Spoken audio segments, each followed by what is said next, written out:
untuk mempresentasikan hasil diskusinya. Baik, terima kasih Pak Sunawan atas kesempatannya. Di sini kami kelompok 1 akan mempresentasikan hasil dari diskusi kami. Di sini saya bertindak sebagai moderator, akan memimpin diskusi pada sesi yang kedua ini kelompok 1. Pertama-tama saya ucapkan salam dulu. Assalamualaikum warahmatullahi wabarakatuh. Waalaikumsalam warahmatullahi wabarakatuh. Yang terhormat Bapak Sunawan selaku fasilitator dan teman-temanku guru CGP Angkatan 3 yang sangat bersemangat sekali. Pertama-tama marilah kita panjatkan puji syukur kehadirat Tuhan Allah Subhanahu wa taala, sebagaimana atas rahmat dan hidayahnya kita dapat berkumpul pada diskusi kali ini dalam keadaan sehat walafiat. Tak lupa salam dan selawat dan salam tetap kita tercurahkan pada junjungan kita Nabi Muhammad SAW yang telah mengantarkan kita dalam keadaan yang jahiliyah ke dalam keadaan yang bisa berdiskusi dalam acara JGP seperti saat ini. Teman-temanku JGP sekalian, pada presentasi kelompok 2 ini nanti akan dibagi dalam beberapa sesi. Sesi yang pertama yaitu pertanyaan pada kasus pertama. Nah, pada sesi kasus pertanyaan pertama ini diperkenankan satu pertanyaan dan boleh ditanggapi oleh satu tanggapan saja. Kemudian begitu juga di kasus kedua sama seperti yang kasus pertama. Oke, biar tidak menghabiskan banyak waktu, saya persilahkan untuk Bu Indah Maharani untuk mempresentasikan hasil diskusi kelompok kami pada kasus pertama. Silakan Bu Indah. Mohon maaf, ralat untuk kasus saya, kasus pertama saya yang mempresentasikan, Pak. Oh iya, maaf. Silakan Pak Nur Jami, kasus pertama untuk dipresentasikan. Baik, terima kasih Pak Kutsi. Bismillahirrahmanirrahim. Yang terhormat Bapak Sunawan dan rekan-rekan calon guru penggerak, Assalamualaikum warahmatullahi wabarakatuh. Waalaikumsalam warahmatullahi wabarakatuh. Syukur alhamdulillah kita panjatkan kehadirat Allah Subhanahu wa taala karena kita masih dianugerahi kesehatan sehingga dapat bersuah dalam ruang daring pada sore hari ini. Pada kesempatan ini saya akan memaparkan kasus 1 langsung saja, yaitu kasus 1 saya bacakan. Seorang guru matematika dan wali kelas 8, Ibu Santi, sakit sehingga tidak dapat masuk dan mengajar. Akhirnya dicarikan guru pengganti, Ibu Eni. Ibu Eni baru 2 tahun menjadi guru SMP. Beberapa murid perempuan, Vivi dan Natali, mengetahui hal ini dan mulai menggunakan kesempatan dan bersikap seenaknya, tertawa dan tidak mengindahkan kehadiran Ibu Eni. Ibu Eni mencoba mendekati kedua murid perempuan tersebut dan menegur mereka dengan halus. Namun ketiganya tetap berlaku tidak pantas. Mereka tetap tidak mengerjakan tugas dan malah mengobrol. Keesokan harinya, Ibu Santi memanggil Vivi dan Natali serta menanyakan tentang laporan Ibu Eni. Ibu Santi menanyakan apakah mereka bersedia melakukan restitusi. Vivi dan Natali sempat berdebat sedikit, namun pada akhirnya mengatakan akan meminta maaf. Ibu Santi menanggapi bahwa tindakan itu boleh saja dilakukan kalau mereka ingin melakukannya, dan menanyakan kembali apa yang mereka bisa lakukan dengan restitusi. Baik Vivi maupun Natali mengakui bahwa perilaku mereka tidak sesuai dengan keyakinan kelas. Keduanya mengusulkan bagaimana kalau mereka mengadakan sebuah diskusi kelas dengan teman-teman sekelas tentang bagaimana seharusnya sikap mereka dalam menjalankan keyakinan kelas, terutama tentang sikap saling menghormati, serta mengusulkan mengirim email kepada Ibu Eni tentang keputusan mereka tersebut. Mereka pun akan memberitahu Ibu Eni bahwa mereka akan mengusulkan kepada kepala sekolah agar kali waktu ketiadaan guru, agar Ibu Eni yang menggantikan, dan pada kesempatan itu mereka dapat menunjukkan sikap yang lebih santun.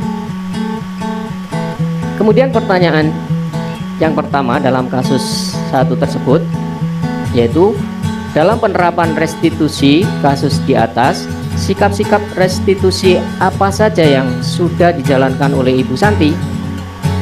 Menurut pendapat kelompok kami, jawabannya yang pertama atau A, restitusi bukan untuk menebus kesalahan, namun untuk belajar dari kesalahan.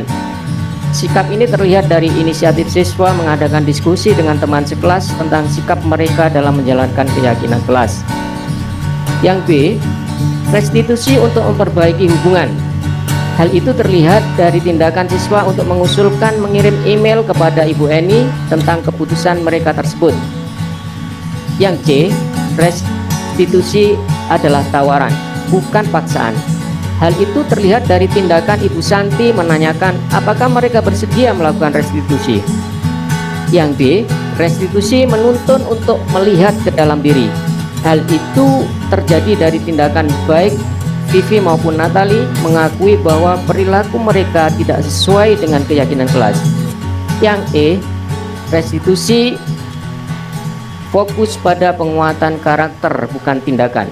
Hal itu terlihat dari tindakan permintaan maaf, sikap saling menghormati dan menunjukkan sikap yang lebih santun. Yang F, restitusi fokus pada solusi. Hal itu terlihat dari tindakan tindakan Bu Santi menanyakan apakah mereka bersedia melakukan restitusi. Yang G, restitusi mengembalikan murid yang berbuat salah pada kelompoknya. Hal itu terlihat dari tindakan melibatkan teman kelompoknya atau teman sekelas tentang bagaimana seharusnya sikap mereka dalam menjalankan keyakinan kelas. Pertanyaan yang kedua, apakah restitusi yang diusulkan Vivi dan Natali sudah sesuai dengan kesalahan yang telah dibuat? Bagaimana dengan solusi yang diusulkan keduanya? Langkah-langkah restitusi apa saja yang sudah dilakukan? Jawaban menurut kelompok kami, A, meminta maaf kepada Bu Eni. B, berdiskusi melibatkan teman kelompoknya atau teman sekelas tentang bagaimana seharusnya sikap mereka dalam menjalankan keyakinan kelas. C, mengusulkan kepada kepala sekolah agar diberi kesempatan agar mereka dapat menunjukkan sikap yang lebih santun. Langkah-langkahnya, yang A, menstabilkan identitas. Vivi dan Natali sempat berdebat sedikit, namun pada akhirnya mengatakan akan meminta maaf. Ibu Santi menanggapi bahwa tindakan itu boleh saja dilakukan kalau mereka ingin melakukannya. Yang B, validasi tindakan yang salah, yaitu Ibu Santi memanggil Vivi dan Natali serta menanyakan tentang laporan Ibu Eni. Yang C, menanyakan keyakinan tentang bagaimana seharusnya sikap mereka dalam menjalankan keyakinan kelas, terutama tentang sikap saling menghormati. Pertanyaan yang ketiga, yang terakhir, dalam kasus di atas, posisi apakah yang telah diambil oleh Ibu Eni dalam menangani Vivi dan Natali? Jelaskan jawaban Anda. Menurut kelompok kami, posisi yang diambil Bu Eni adalah bertindak sebagai teman. Untuk kasus berikutnya akan disampaikan oleh Ibu Indah Maharani. Kepada Ibu Indah Maharani kami persilakan.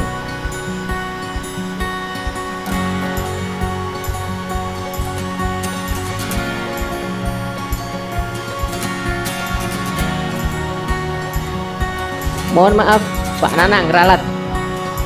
Pada Pak Nanang kami persilakan.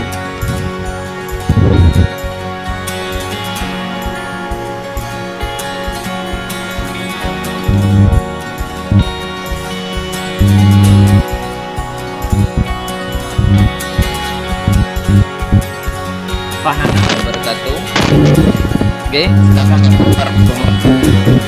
Waalaikumsalam warahmatullahi wabarakatuh. Bismillahirrahmanirrahim. Alhamdulillahirrahmanirrahim.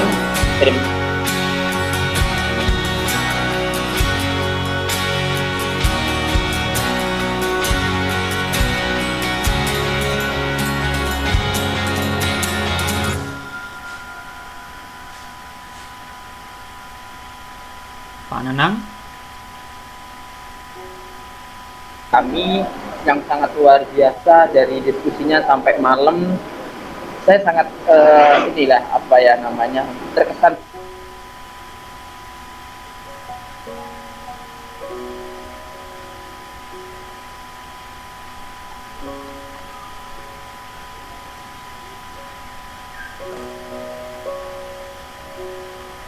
Terburu-buru sampai di sekolah. Dia pun akhirnya sampai di gerbang sekolah, tapi baru menyadari kalau tidak menggunakan sepatu hitam seperti tertera di peraturan sekolah.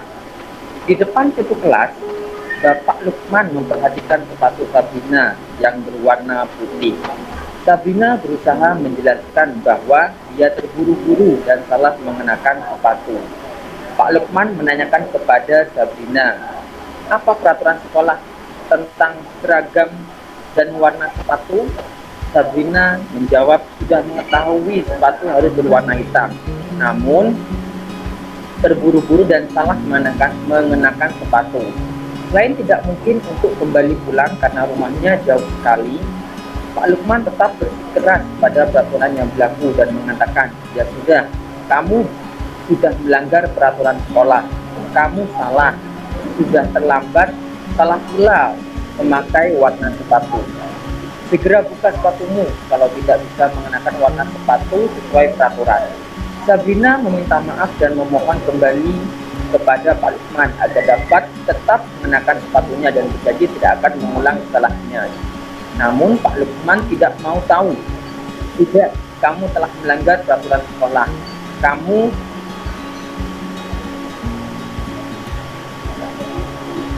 Kalau tidak sanggup ambil sepatu di rumah atau diantarkan sepatu ke sekolah, ya sudah, kamu tidak usah bersepatu. Sabrina pun dengan berat hati mencopot sepatunya dan memberikan kepada Pak Lukman. Seharian dia tidak berani berkeliling sekolah karena malu dan lebih banyak berdiam diri di kelas tanpa alat sepatu. Kita tolong dinaikkan.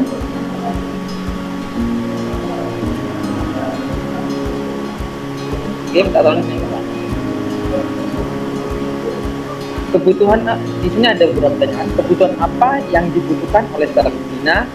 Jawaban dari kelompok kami, kebutuhan dasar yang dibutuhkan oleh Sabrina adalah kebutuhan akan cinta dan kasih sayang, kebutuhan untuk hubungan. Sedangkan yang mencerminkan hal tersebut dapat diketahui bahwa Sabrina tidak mendapatkan perhatian dari orang tuanya yang tidak mengingatkan waktu untuk berangkat ke sekolah sehingga ia terburu-buru dan salah menggunakan sepatu.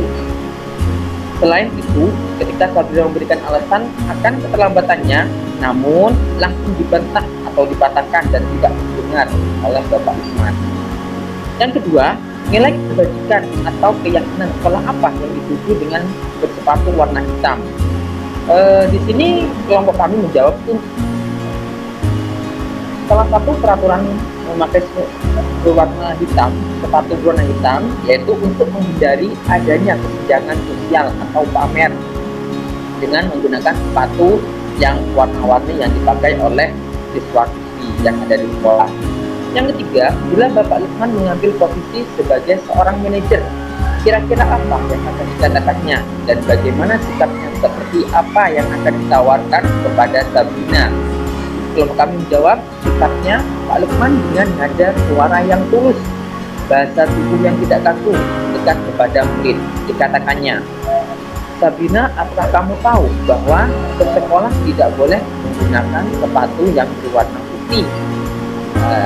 Sabrina menjawab, ya saya tahu Pak. Pak Lukman kemudian menjawab lagi, ya jadi kamu melanggar keyakinan sekolah ya. Kira-kira bagaimana kamu akan memperbaiki masalah ini? Dan Nabi menjawab, baik Pak, maaf kalau saya tidak bisa pulang karena rumah saya jauh. Saya berjanji besok saya akan datang lebih pagi dan menggunakan sepatu berwarna putih.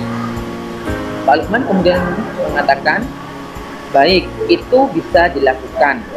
Apakah besok akan ada masalah untuk kamu supaya menggunakan sepatu warna hitam ke sekolah? Tidak Pak, saya bisa menggunakan sepatu berwarna hitam ke sekolah. Baik, saya hargai usahamu untuk memperbaiki diri. Saya tawarkan apa yang akan kamu lakukan jika hal itu terjadi. Nah, itu. Mungkin itu pemaparan dari kasus 2 yang telah kami kelompokkan dari kelompok 2. Terima kasih. Wassalamualaikum warahmatullahi wabarakatuh. Waalaikumsalam warahmatullahi wabarakatuh. Salam. Terima kasih atas pemaparan materinya kepada Pak Nur Jamli dan Pak Nana. Untuk sesi kedua berikutnya yaitu sesi diskusi pertanyaan dan jawaban. Nah, untuk kelompok 2 silakan untuk mengajukan pertanyaan. Ibu Agustina, silakan Bu Agustina. Ya, terima kasih Bapak Kudsi atas kesempatannya untuk kelompok 2 memberikan pertanyaan. Pertanyaan dari saya adalah dari kasus 1 tadi yang dilakukan Bu Eni yang menggantikan Bu Santi pada Natali, dan siapa satunya? Vivi ya, yaitu Vivi Natali. manakah? Ya, manakah yang termasuk motivasi ekstrinsik dan manakah yang termasuk motivasi intrinsik? Itu saja. Terima kasih. Saya ulangi pertanyaannya Bu Agustina dari kasus pertama, yang manakah yang termasuk motivasi ekstrinsik dan motivasi intrinsik, begitu ya? Ya. Silakan pertanyaan yang kedua dulu.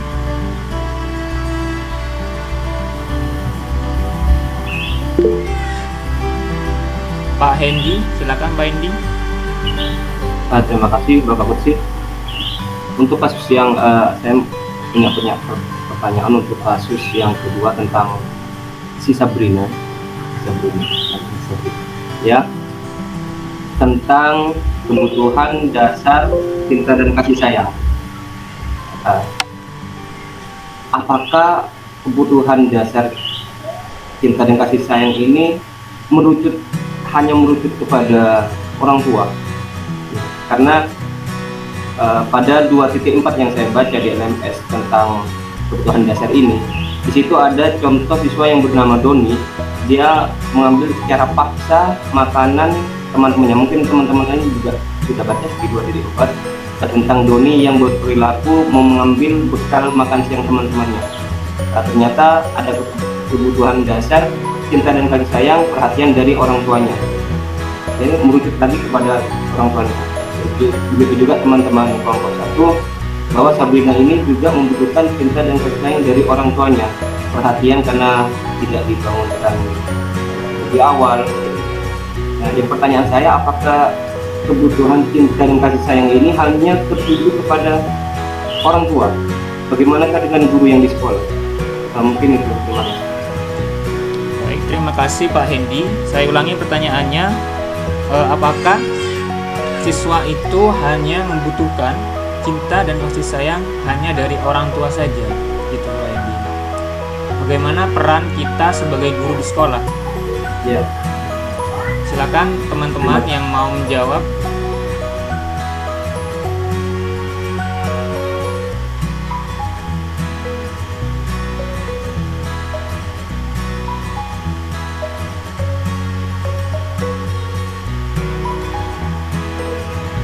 Silakan Bu Indah. Baik, terima kasih. Assalamualaikum warahmatullahi wabarakatuh. Saya akan menjawab pertanyaan yang pertama, yaitu dari kasus 1. Pertanyaan dari Ibu Agustina Indriani tentang manakah yang termasuk motivasi intrinsik dan manakah yang termasuk motivasi ekstrinsik. Seperti itu, nggih. Menurut kelompok 1 yang dari, izinkan share screen, nggih.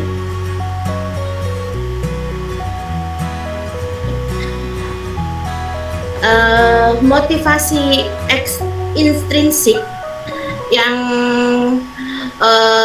didapat oleh Vivi dan Natali, yaitu ketika mereka akhirnya melakukan restitusi, di mana mereka berkaca dari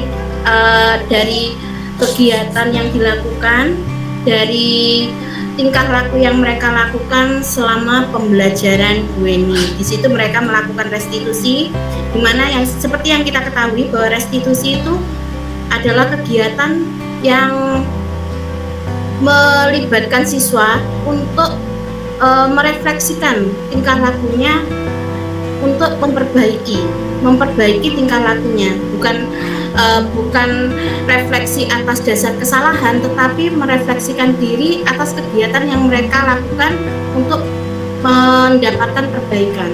Nah, setelah mereka merestitusi, akhirnya dari kegiatan restitusi itu, akhirnya mereka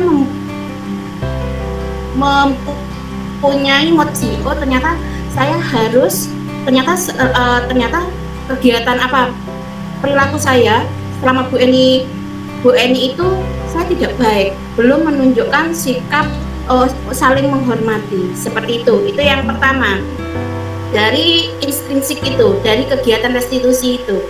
Kalau motivasi dari ekstrinsik ya, motivasi ekstrinsiknya itu dari kegiatan yang dilakukan oleh Bu Santi, di mana Bu Santi menawarkan kepada Vivi dan Natali, bagaimana kalau kalian melakukan refleksi diri seperti itu. Menurut saya seperti itu. Monggo teman-teman kelompok 1 mungkin ada yang mau menambahkan, silakan. Silakan Bu Agustina, mungkin ada yang tanggapi atas pemaparan jawaban dari Bu Indah tadi. Iya, saya setuju dengan jawaban Bu Indah, jawaban yang bagus. Yang ingin saya tanyakan lagi dari Bu Eni sendiri itu motivasi ekstrinsiknya yang mana ya, Bu Eni, yang menggantikan Bu Santi, dan intrinsiknya yang mana? Tadi kan yang dijawab Bu Indah Bu Santi ya, yang dijawab oleh Bu Indah Bu Santinya ya, Bu Santi. Sekarang yang Bu Eni. Ya, berarti ini dua pertanyaan ya. Baik, bismillah, saya akan mencoba. Bismillahirrahmanirrahim. Untuk Bu Eni sendiri, izinkan saya share screen. Untuk Bu Eni sendiri, dia kan merupakan guru baru, jadi motivasi instruksiknya, dia melihat muridnya yang ada yang melakukan hal yang tidak baik menurut dia di dalam kelas, dia secara naluriah dia mendekati dan memberitahu dengan halus seperti itu.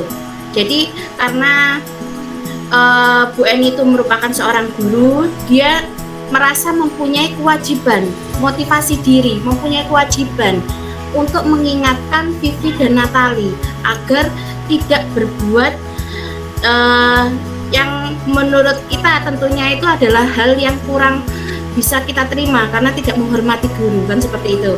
Nah, kalau motivasinya itu merupakan adalah tanggung jawab yang harus dia laksanakan agar tidak dicontoh atau tidak keterusan dilakukan oleh murid-murid yang lain.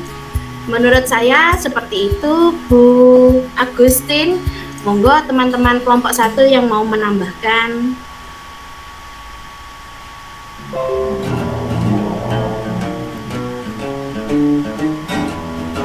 Seperti itu. Mungkin ada lagi. Oke. Mungkin teman-teman ada yang mau menambahkan jawaban dari Bu Indah. Bagus sekali sudah jawabannya Bu Indah. Terima kasih Bu Tuti. Itu ya Bu Agustina ya. Iya, sudah bagus, cukup. Untuk pertanyaan yang kedua, saya ulang lagi pertanyaan yang kedua, mungkin lupa. Mengenai kebutuhan dasar cinta dan kasih sayang. Kebutuhan dasar cinta dan kasih sayang itu hanya diberikan oleh orang tua. Bagaimana peran guru dan siswa yang ada di sekolah? Silakan dari teman-teman yang mau menjawab. Bu Iya, Tutik, saya Pak Putri. silakan Bu Tutik. Terima kasih. Iya, terima kasih atas kesempatannya. Iya Pak Hendy, itu kan berdasarkan konteks masalahnya ya. Yang Doni itu juga terjadi di sekolah. Dia membuat kekacauannya di sekolah karena ada masalah di rumah, kurang kasih sayang. Terus yang kedua juga konteksnya juga ini sepatunya salah karena memang ada masalah karena orang tuanya itu tidak mengingatkan, sehingga dia itu terburu-buru tidak mengingatkan sehingga salah. Jadi kami menyimpulkan itu masalahnya dengan orang tua. Pada dasarnya kasih sayang itu juga tidak hanya pada orang tua. Misalnya anak ketika gurunya terlalu berlebihan, tidak ada rasa kasih sayang sekali, menghukum berlebihan, kasar, itu pasti anak itu akan ekspresikannya di rumah. Pastikan seperti itu. Jadi sebenarnya kalau anak itu kebutuhan kasih sayangnya ya dari berbagai pihak, baik dari teman, dari guru, maupun dari orang tua. Misalnya dibully oleh temannya, pasti anak itu akan bercerita kepada siapa yang mengasihi sayangi dia. Kalau dia tidak ada tempat untuk mengekspresikan atau tempat untuk mencari kasih sayangnya, pasti yang terjadi seperti si Doni tadi, berbuat kenakalan, merebut makanan temannya, seperti itu. Dan seperti siapa nomor 2 namanya? Kasus nomor 2 namanya siapa? Pak Putri? Sabrina. Nah, seperti Sabrina itu juga akhirnya dia tidak mematuhi peraturan yang ada, keyakinan sekolah yang ada, seperti itu.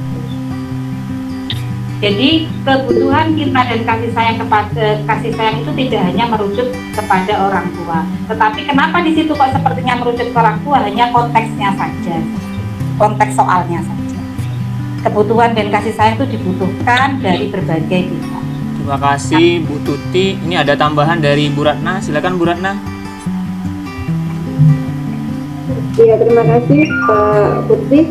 Betul sekali yang disampaikan oleh Ibu Tuti bahwa memang kasih sayang itu tidak hanya dari orang tua, tapi dari teman, kemudian dari binatang peliharaan pun itu bisa. Jadi kebutuhan kasih sayang kita bisa diperoleh dari sana. Nah, dari kasus Sabrina, hal itu ditunjukkan kalau ini ya, kasih sayang yang bukan dari orang tua, tapi kasih sayang dari guru.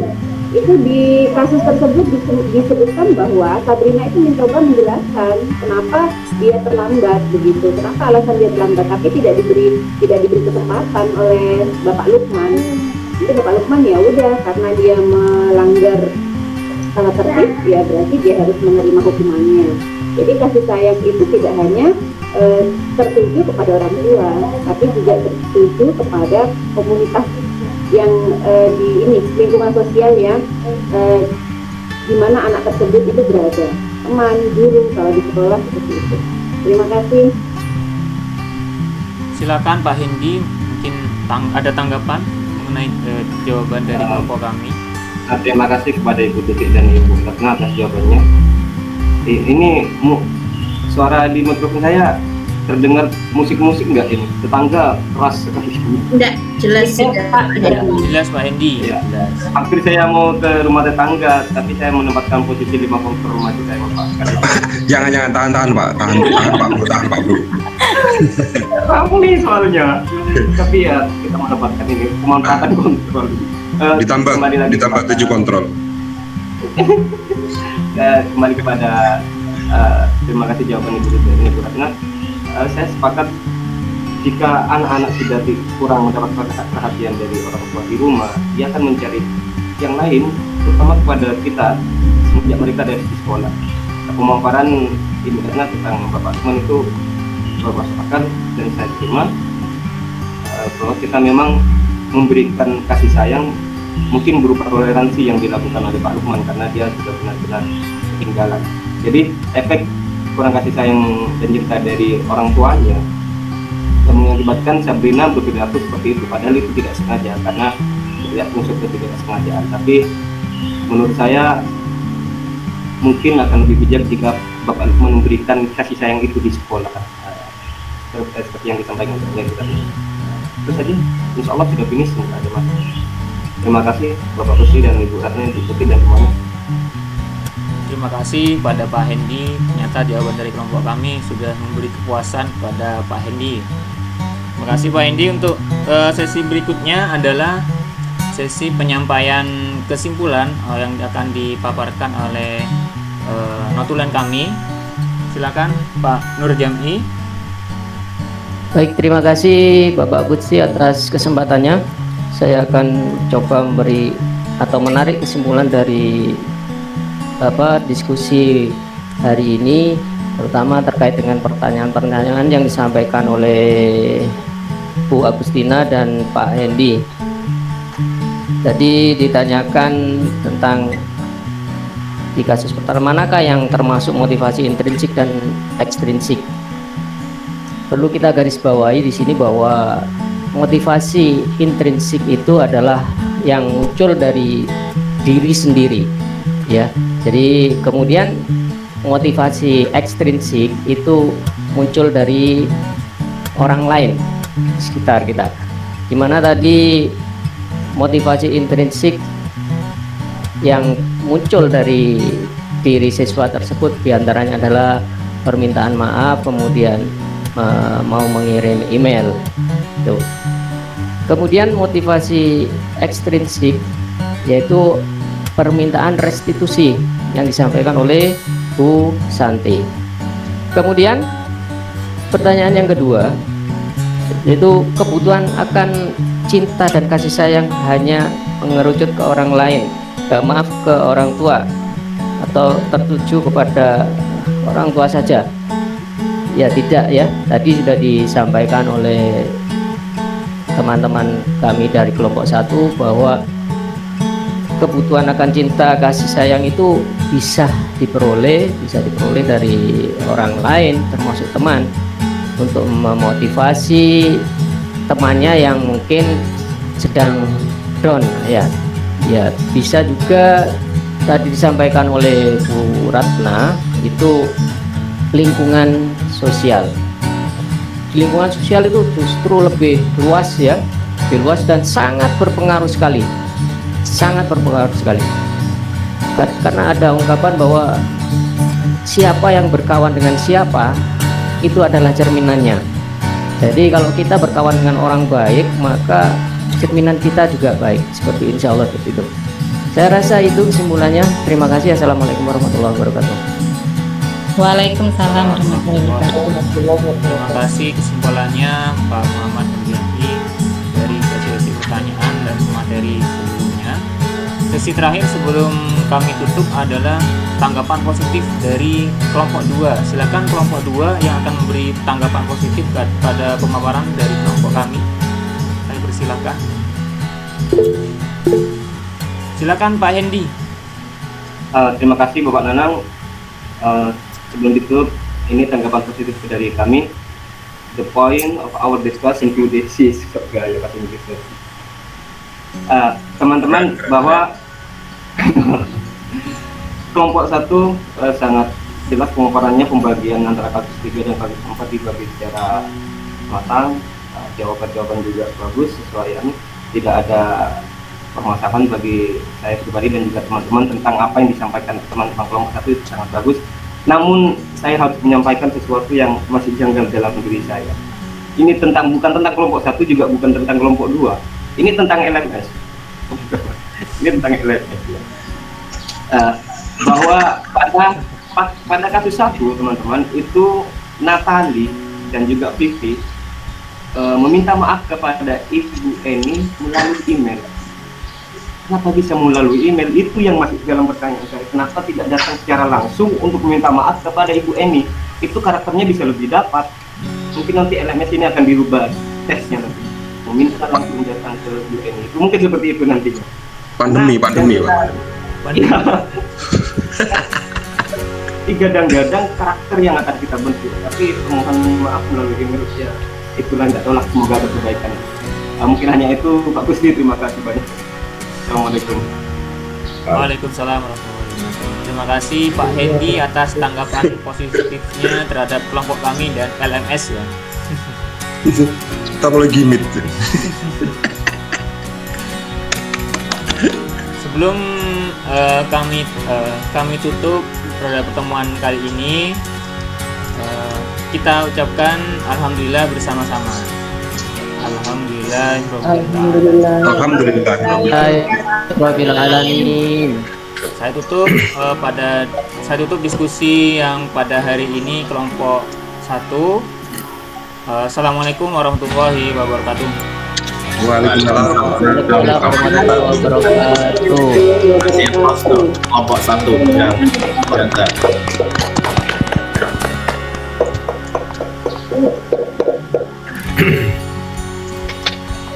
Baik,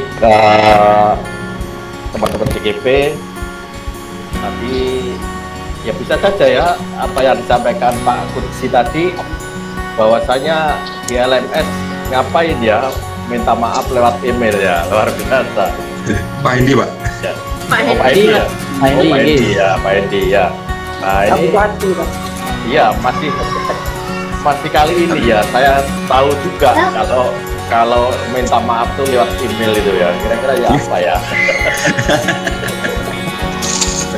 Nah, tapi begini, tidak menutup kemungkinan ya, di ruang elaborasi nanti itu kan ada kita untuk menyiapkan pertanyaan-pertanyaan untuk instruktur ya. Di sana ada tim pengembang juga yang ikut di dalamnya. Itu bisa jadi ya dipertanyakan kenapa membuat kasus itu kok meminta maafnya lewat email seperti itu. Apakah ya seperti yang dikatakan Pak Gubernur tadi, apa karena pandemi ya mungkin seperti itu, dan tidak dimungkinkan untuk tatap muka ya seperti itu. Tapi benar juga ya yang siapa tadi yang mengomentari Pak Kudsi ya,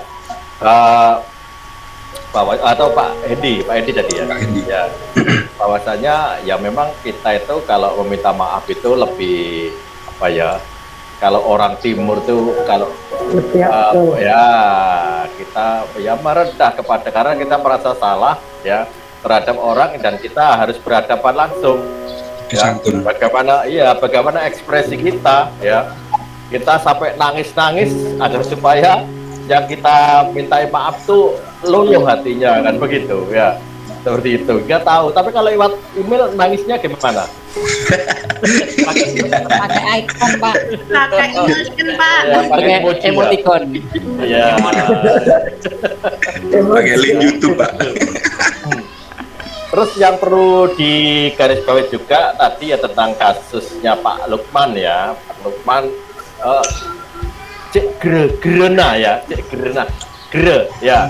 aku ya guru killer Pak ya tidak bisa fleksibel terhadap Sabrina yang sudah mau minta maaf, tidak akan diulangi, kalau mau pulang ya jauh rumahnya, tapi Pak Lukman bersikukuh kamu melanggar aturan ya, harus tetap buka sepatunya ya sampai habis pelajaran, nanti buka sepatunya seperti itu. Nah, ini hal-hal yang menjadi pembelajaran bagi kita ya, bahwasanya bagaimana kita menempatkan sebagai seorang guru ya terhadap murid ya. Ya kalau guru yang jelas guru itu kan sebagai orang tua kedua ya setelah orang tuanya di mereka masing-masing seperti itu. Baik, saya kira itu beberapa hal yang perlu saya sampaikan. Kemudian